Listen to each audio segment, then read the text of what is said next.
My name is Yon. I'm one of the pastors, and I don't know about you, but what were you doing last night? I was playing with my kids, suddenly got a bunch of text messages, and then suddenly I was watching TV for the next 3 hours or scrolling through X to find my news and to see what was going on, and kind of looking on with a little bit of shock, a little bit of horror, saying, did that just happen? Did I just see what I think I just saw? And, the more we watched and the more we learned, it became a reality that was in fact true, that someone tried to assassinate former President Donald Trump. And if you're not familiar with that, that's the news of the day. Hopefully you're aware of that now. But we know that when things like this happen, there's a lot of emotions, there's a lot of responses, and there's ways in which we want to respond. And we just wanted to give you a little quick, and we give you a little bit of perspective on how we perceive it as a church, and a little bit of encouragement on how to respond as followers of Jesus and people who want to live out the gospel and see people's lives transformed by Jesus. And so there's a couple things we want to say. If you're a member in the church, Pastor Dan sent out a message last night, so you would have gotten a text message or an email that would have described it. I just want to summarize it for you. Just so you can see kind of how we can respond and encourage you as we go forward. So the first thing is that obviously if you do anything, if you understand Christianity at all, or you read Jesus' words, one of the things he says is that our perspective is eternally on God's kingdom, and our home is in heaven. And one of the fruits of that is that we have a sense of hope and peace that we do not have to control everything, and that God is ultimately in control of everything. And so when we look at something like the violence that we saw and someone resorting to trying to take someone's life to resolve their political differences, we recognize that is obviously an inherently unchristian thing to do. And so we are very grateful that the assassination attempt was unsuccessful, but that we remember that regardless of where you are on the political spectrum, whatever your response might be, there is probably a human response. Look, I was a Marine Corps infantry officer for 14 years, okay?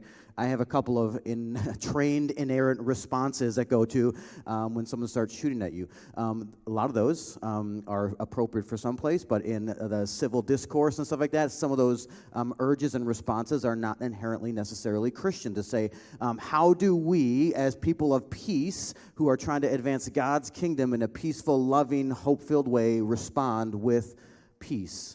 And ultimately the peace that we come from knowing that God is in control and we're trying to advance his kingdom, okay? And so that's the first thing, is that we know that as Christians, and in general, violent rhetoric leads to violent behavior. There's a direct line from violent rhetoric to violent behavior. And as Christians, we want to speak peace, truth, and love so that we don't contribute to the direct line from violent and language and rhetoric to violent behavior, okay? So that's the first thing, is that we want to be people of peace as God calls us to be peoples of peace.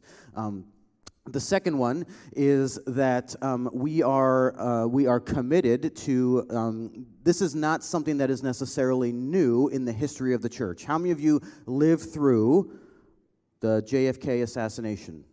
How many of you lived through RFK assassination? Ronald Reagan his assassination.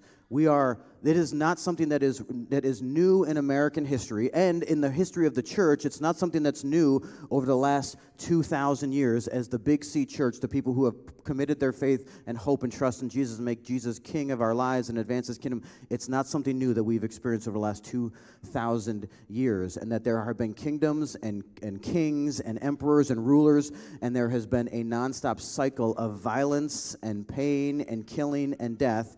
And throughout all of that, we are being people of peace, and we are advancing God's kingdom, and we are keeping the good news, and our hope and our eyes are fixed on the ultimate hope, which is King Jesus. And we don't put our hope and our faith and trust in political parties, political people, political entities, political processes. We put our hope, faith, and trust ultimately in King Jesus. And so as we walk forward, we can remember that, look, where do we keep our eyes? Where do we keep our hope? Is that even if, and we're thankful again that former President Trump was not assassinated, in the history of America, we have seen these assassinations happen. We've seen them happen throughout the years, but God's kingdom continues to advance. Our hope and our faith and our trust in the King Most High does not deteriorate, but let's refocus. This is an opportunity to refocus our eyes on the ultimate hope that we have in Jesus. And then lastly, as we have kind of live on an individual relationship with the people that we're going to interact with from here going forward, we know that politics matters. We know that the way we represent it. We know politics in the Christian world is trying to make sense of how God's design for humanity would play out in the public forum and have robust, lively debates of what that looks like. But as we go forward interpersonally, how do we live a life that says, Jesus is the most important thing that we have. We're gonna be citizens of the kingdom of heaven. We're gonna live by people of peace, and we're gonna love people and listen to people and share with them the hope of Jesus, as opposed to in social media, in all of our messaging. If someone were to look at our lives, who would they think that we put our hope and our faith and our trust in?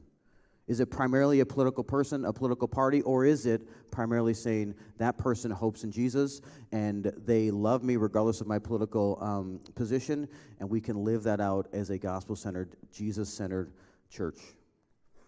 So this is very hard to do. Again, we say this is not an easy thing to do. And one of the hard things about leading the church is that there are many different things that can divide us, and this is one of those things that could be a really divisive thing. Hopefully, it's a uniting thing across our country. Hopefully, we can be people who bring people together. We can unite around, let's be people of peace. Whether you're a Christian or not, let's be people of peace, because that is a better picture of what life looks like.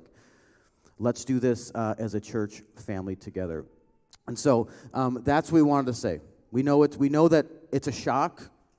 We know that there are things that arise in terms of, like, how do I respond to this? But our hope and our prayer is that the Holy Spirit is working in my heart, my wife's heart, your hearts, every one of our hearts, to say, where does our allegiance lie? How do we live out what the gospel, what Jesus invites us to live out as people of peace, who are bringing restoration to all things, who is not dividing things and tearing things down, but that we can ultimately contribute to a society and a culture that is closer to God's design, where we love each other, where we live peacefully with one another. And again, there are some unique things about this country and our founding documents and some of the stuff that you're not going to find anywhere else in the world. And how do we contribute to a society that lives out those values of freedom and love and hope? And so that's what we are encouraging you to do. If you have any questions about that kind of stuff, we're available. The pastors are available to have some conversations with you. And so that's where we'll leave it, okay? We're not going to leave it, but that's all I'll say, right?